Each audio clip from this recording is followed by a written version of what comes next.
What if I told you that out of the ashes of Rome's collapse, famine, plagues, and invading armies, a brand new civilization emerged?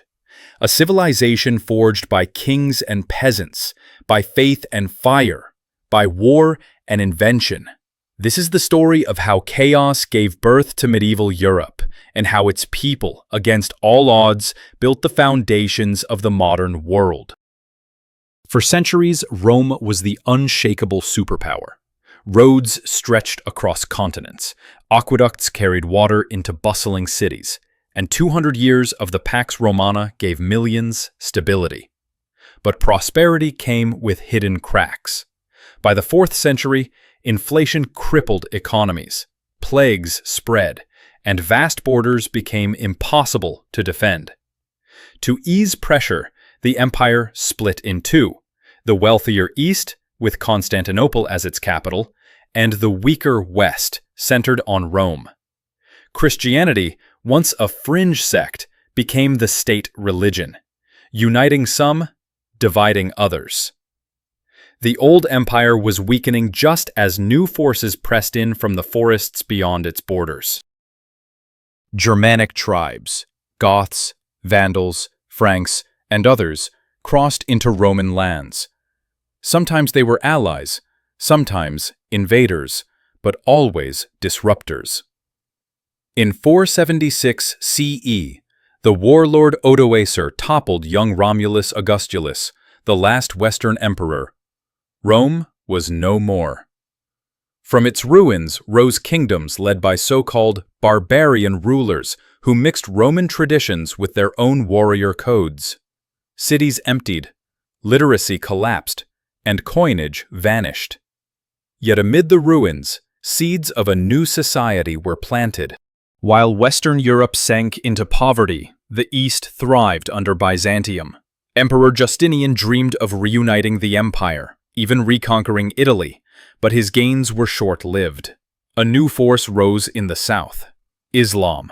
Within decades, Arab armies carved out a vast caliphate from Persia to Spain. By the 8th century, Europe stood divided into three civilizations: Byzantine, Islamic, and medieval. When Muslim forces swept into Gaul, it seemed the fragile West might collapse entirely, until Charles Martel of the Franks stopped them at Tours in 732. That victory preserved Western Christendom and birthed a dynasty that would define the age. Charles Martel's grandson, Charlemagne, became the giant of early medieval Europe. Crowned emperor in 800 by Pope Leo III, he united much of Western Europe under one banner. He waged campaigns for decades, spread Christianity, and sponsored learning in what became known as the Carolingian Renaissance. For the first time in centuries, people spoke of empire again, yet unity was fragile. After Charlemagne's death, his heirs divided the empire at Verdun in 843, planting the roots of modern France and Germany. The 9th and 10th centuries brought devastation from every side. Vikings sailed from the north, plundering coasts and rivers. Magyars thundered in from the east, striking villages with lightning raids. Muslim raiders attacked from the Mediterranean. No city, monastery, or farmstead felt safe. Kings proved powerless. People turned to local lords with castles for protection. Out of chaos, a new social order, feudalism, emerged.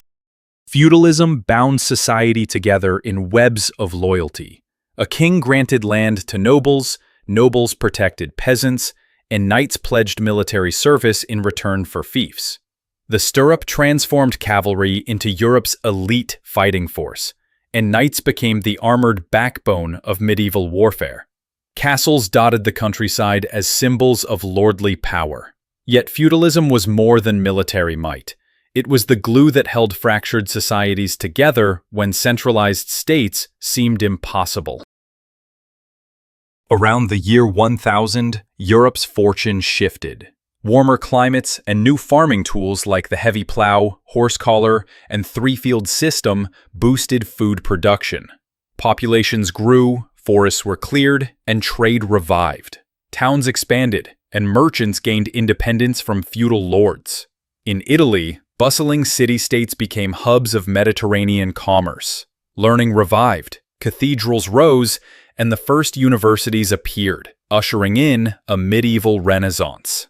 Europe was no longer merely surviving, it was thriving. With strength renewed, Europeans pushed outward. Normans conquered England in 1066, transforming it forever. Christian kingdoms in Iberia advanced against Muslim states in the long Reconquista.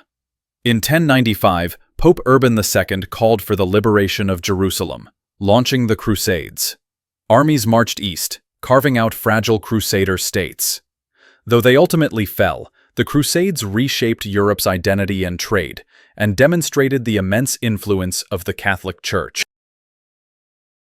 The medieval church grew from a loose network of priests into a vast, centralized institution. Reformers freed it from noble control, and popes like Gregory VII even forced emperors to kneel for forgiveness. Kings, meanwhile, wrestled with their nobles. In England, Norman rulers built a centralized state. France's Capetian kings expanded their domains, while Spain united under Ferdinand and Isabella. The Holy Roman Empire, however, splintered into countless principalities. Out of this struggle, the idea of sovereign states began to form. In the 14th century, disaster struck. Famine and plague ravaged Europe. The Black Death alone wiped out a third of the population, reshaping economies and societies. Yet, from tragedy came change. Laborers gained bargaining power. Revolts shook the nobility, and technology surged forward. From watermills to printing presses. Gunpowder shattered the dominance of knights and castles, leaving only monarchs wealthy enough to maintain armies.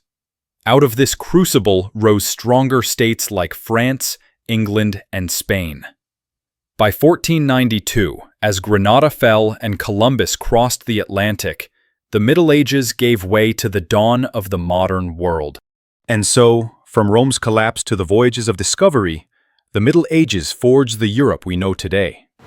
A world of kings and cathedrals, plagues and crusades, knights and peasants, all stepping stones to the modern era. If you enjoyed uncovering the hidden journey of medieval Europe, make sure to like this video, share it with history lovers, and subscribe for more forgotten stories of the past. The lessons of history are never truly over, and together, we'll keep them alive.